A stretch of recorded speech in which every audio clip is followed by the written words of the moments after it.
esta lección vamos a ver en qué consiste y cómo funciona el stack pointer, el control center, cómo se lleva a cabo un reset en un microprocesador y también lo que son los modos de direccionamiento. ¿Qué tal amigos de YouTube? Bienvenidos a esta lección en la cual seguimos aprendiendo más acerca del funcionamiento interno de los microprocesadores y microcontroladores. Entonces vamos a ver más temas para acabar de ver cómo es que funciona. En esta ocasión vamos a ver un registro que se conoce como Index Register o XR. El Index Register realmente es un registro de apoyos, un registro que nos ayuda con algunos cálculos acerca de direcciones de memoria. Bueno, la primera característica que tiene el Index Register es que va a tener la misma capacidad numérica que el Program Counter. Es decir, son dos registros que tienen exactamente el mismo tamaño. Nosotros podemos modificar el valor del Index Register al cargarle algún valor en particular y lo podemos hacer vía el data bus, es decir, el bus de datos. Puede entrar ese valor que nosotros estemos deseando colocar vía data bus, o también lo podemos hacer por medio de incrementos o decrementos. Bueno, ¿en qué lo vamos a utilizar? Lo vamos a utilizar para que nosotros podamos crear o podamos mantener, es decir, almacenar temporalmente direcciones de memoria que van a ser utilizadas en alguna operación en particular. Entonces el Index Register va a poder guardar una dirección de memoria que va a ser usada por alguna instrucción. Supongamos que alguna instrucción necesita de alguna manera calcular o guardar una instrucción de memoria. Bueno, pues entonces el Index Register nos está apoyando en eso. Nosotros podemos también guardar un byte que va a servirnos como un offset con relación a una dirección en lo que vendría a ser el Index Register. Es decir, que en lugar de que nosotros guardemos como tal una dirección de memoria completa, lo que podemos guardar es simplemente un valor numérico que nos va a servir como offset. ¿A qué me refiero con esto? Digamos que nosotros tenemos en el Program Counter la dirección de memoria 100. Entonces, en el Index Register nosotros podemos tener 50. Eso significa que este 50 va a ser un offset sobre la dirección de memoria que tenga el Program Counter en ese momento. Al juntar estas dos, bueno, vamos a tener entonces como dirección de memoria resultante 150. Entonces nos puede guardar ese offset y no necesariamente una dirección de memoria en particular. Esto va a depender mucho del opcode que se esté procesando en un momento dado. Entonces las instrucciones se apoyan en el Index Register para poder calcular la dirección de memoria que necesitan, ya sea que guarden una temporalmente acá, que utilicemos la que hemos colocado acá y la incrementemos o la decrementemos, o que utilicemos el Index Register como si fuera nada más para guardar un offset, y eso junto con otra dirección de memoria encontramos otra dirección en particular, cosas por el estilo. Entonces es muy útil, y el Index Register realmente le brinda mucho apoyo al Program Counter y a las instrucciones que nosotros tenemos para poder calcular y almacenar instrucciones que vamos a estar utilizando. Otro registro que nosotros tenemos es el Stack Pointer, también conocido como SP. Bueno, el Stack Pointer también va a tener la misma capacidad numérica que el Program Counter. Va a poder guardar también la misma cantidad de bytes que puede guardar el Program Counter en particular. El Stack Pointer nos da apoyo principalmente cuando nosotros estamos trabajando con interrupciones. Entonces, cuando sucede una interrupción, el Stack Pointer va a guardar la dirección del stack en el momento en el cual está ocurriendo esa interrupción. Si ustedes no saben lo que es el stack, no lo han visto en algún curso de programación, bueno, pues el stack simplemente es una serie de bytes continuos donde nosotros vamos a guardar toda la información de los registros. Les voy a explicar esto de manera más sencilla. Supongamos que está corriendo nuestro programa y está todo bien y estamos utilizando diferentes registros, ¿no? Tenemos desde luego un valor en el Program Counter, un valor en el Index Counter, estamos usando el acumulador A y el acumulador B también con valores que van a calcular el ALU. Y tenemos también guardado el opcode correspondiente, todo este tipo de cosas, ¿no? Tenemos toda esa información. y de repente sucede una interrupción. Ustedes saben que cuando sucede una interrupción, el CPU deja de hacer aquello que esté haciendo y se pone a hacer aquello que corresponde a la interrupción en particular que nosotros tenemos. Si eso sucede sin que nosotros tengamos un stack, bueno, pues el programa va a saltar a donde está el código que corresponde a la ejecución o al manejo de esa interrupción. Y entonces todo lo que nosotros teníamos en los registros, la posición del program counter, el valor en el acumulador A, el acumulador B y todo ese tipo de cosas ya se perdieron. Y luego cuando finalice el código de la interrupción, ok, ¿a dónde regresamos? Ya no sabemos porque hemos perdido la información que estaba en el program counter, ya que el program counter se tuvo que actualizar para ir al código de la interrupción. Bueno, para evitar ese tipo de cosas, entonces creamos lo que se conoce como un stack. El stack va a ser una serie de bytes en una posición en memoria en particular, y estos bytes son continuos.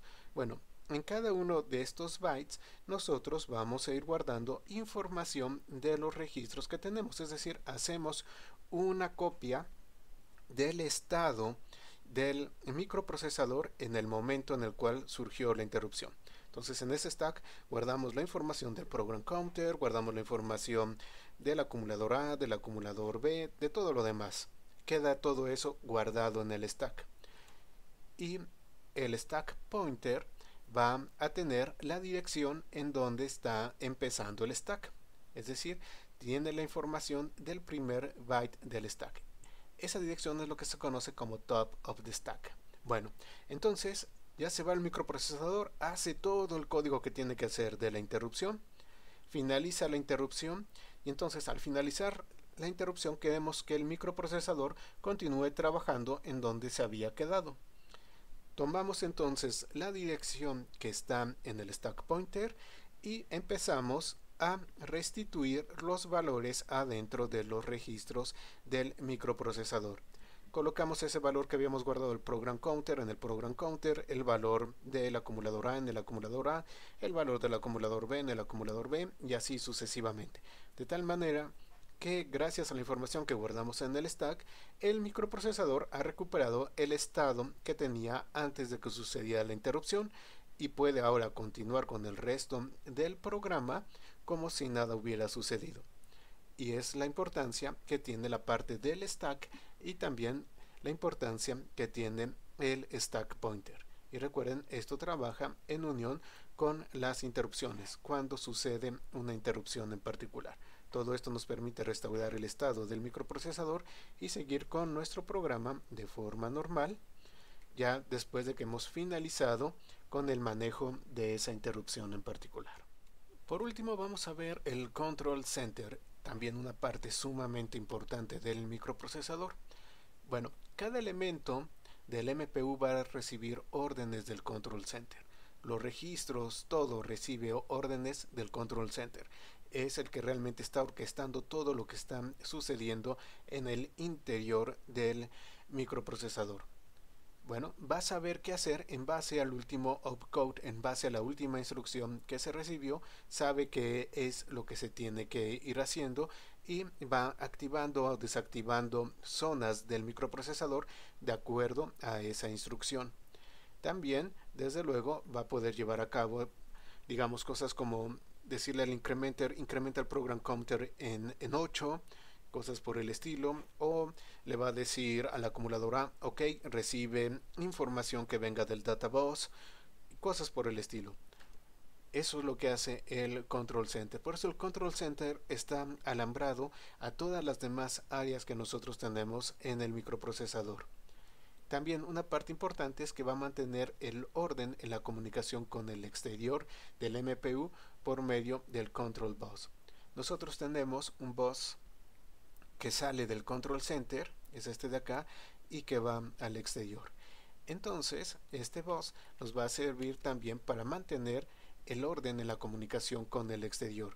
Y a través de este bus nosotros podemos recibir cosas importantes como vendría a ser, digamos, interrupciones, como vendría a ser un reset para resetear el microprocesador, cosas por el estilo. Entonces no solamente se comunica con el interior, también tiene comunicación con el exterior por medio de su propio bus.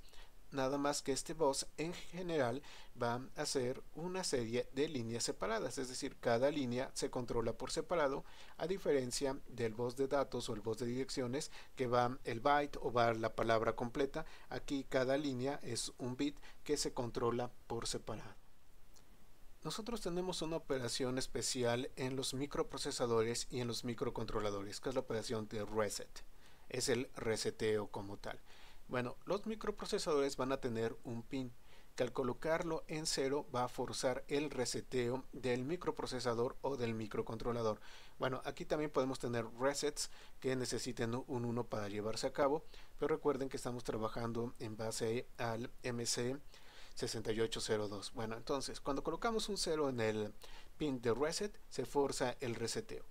¿Qué sucede cuando se está forzando el reseteo? Bueno, nosotros vamos a tener una dirección conocida como reset vector, que es una dirección fija, una dirección que ya viene quemada adentro de la circuitería del microprocesador.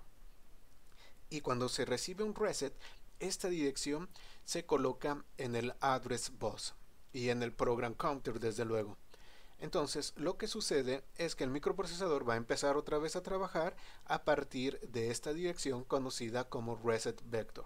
Cada microprocesador tiene la suya propia y ustedes deben de checarlo en la documentación. Es decir, el 6802, todos los 6802 del mundo tienen exactamente el mismo reset vector, y no sé, los que sean de las familias x86, bueno, van a tener también todos el mismo reset vector. La cosa es que cuando reseteamos, pum, se coloca esa dirección y empieza a buscar su primero opcode para ejecutar a partir de esa dirección. Entonces, en la dirección de memoria que corresponde al reset vector, nosotros debemos de colocar el inicio de nuestro programa o el redireccionamiento a nuestro código.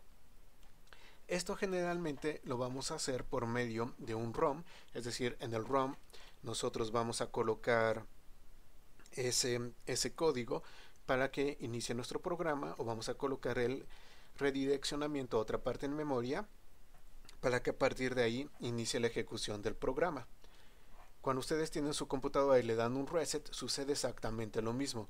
Y esa dirección de memoria, ese reset vector, bueno, adivinen en dónde está. Está en el BIOS, de tal manera que cuando le damos un reset, en realidad estamos mandando la dirección al program counter y el program counter empieza a ejecutar el inicio del programa que se encuentra en el BIOS. Los microprocesadores van a tener diferentes modos de direccionamiento, es decir, diferentes formas en las cuales podemos acceder a la memoria, podemos indicar las direcciones de memoria. Vamos a ver brevemente lo que son los modos de direccionamiento del 6802. Pero aquí viene otra vez mi recomendación: chequen cuáles son los modos de direccionamiento para la familia en particular de microprocesadores o microcontroladores con los que van a estar trabajando. Bueno, en el motor del 6802 vamos a tener lo que es el immediate address o la dirección inmediata, que es cuando colocamos directamente en el programa la dirección con la que queremos trabajar. Luego tenemos el modo de direccionamiento inherente. Ese se usa solo para los registros internos, ya que obviamente el MPU conoce dónde se encuentran, no necesitamos dar direcciones, simplemente decimos quiero usar acumulador A y acumulador B y ya con eso. Ese es un modo inherente, no necesito yo dar la dirección del acumulador A y el acumulador B, el MPU ya sabe dónde se encuentran. Luego tenemos también el modo directo. En el modo directo, la dirección está en la memoria baja y se utiliza solamente un byte. Es decir, está esa dirección en los primeros 256 bytes de memoria que tenemos. Entonces únicamente yo tengo que indicar un byte para poder hacer uso de esa dirección de memoria. Ese es el modo directo. En el modo extendido yo tengo que utilizar 2 bytes para dar la dirección de memoria que a mí me interesa utilizar o con la cual yo quiero trabajar.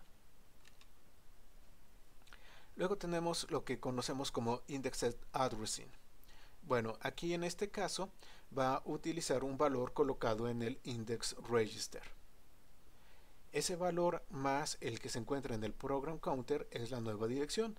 Ya lo habíamos visto cuando vimos el index register, que se puede utilizar como un offset. Bueno, entonces en indexed addressing realmente estamos llevando a cabo ese offset aprovechando el index register. Tenemos también relative addressing o el direccionamiento relativo. Aquí también se va a adicionar un offset, pero este offset va a estar especificado en el segundo byte de la instrucción. Entonces, en lugar de utilizar el index register, lo que va a hacer es que va a tomar ese byte que viene en la instrucción que nosotros estamos utilizando y lo va a adicionar al program counter. El relative addressing es muy utilizado para la parte de branching y también para la parte de crear ciclos. Luego tenemos el accumulator addressing. Bueno, este es similar al inherente, pero con solamente un acumulador. Y el otro operando viene del exterior, es decir, en lugar de que nosotros estemos llevando a cabo la operación con dos acumuladores, estamos llevando a cabo la operación con un solo acumulador y el otro valor que viene de alguna parte de la memoria. Bueno, estos son los modos de direccionamiento del 6802, pero por favor verifiquen los modos de la familia de microprocesador o microcontrolador con el cual van a estar trabajando. De todas maneras les da una idea de lo que son los modos de direccionamiento y cómo funcionan. Con esto finalizamos las lecciones del funcionamiento interno de los microprocesadores. Espero que ya con esto tengan bases suficientes para entender todo lo que va a suceder en los microcontroladores que vamos a estar viendo. Les va a servir de mucho el poder saber y reconocer qué es lo que hace cada sección. Si tienen alguna duda, por favor déjenla en la sección de comentarios y nos vemos en la próxima lección.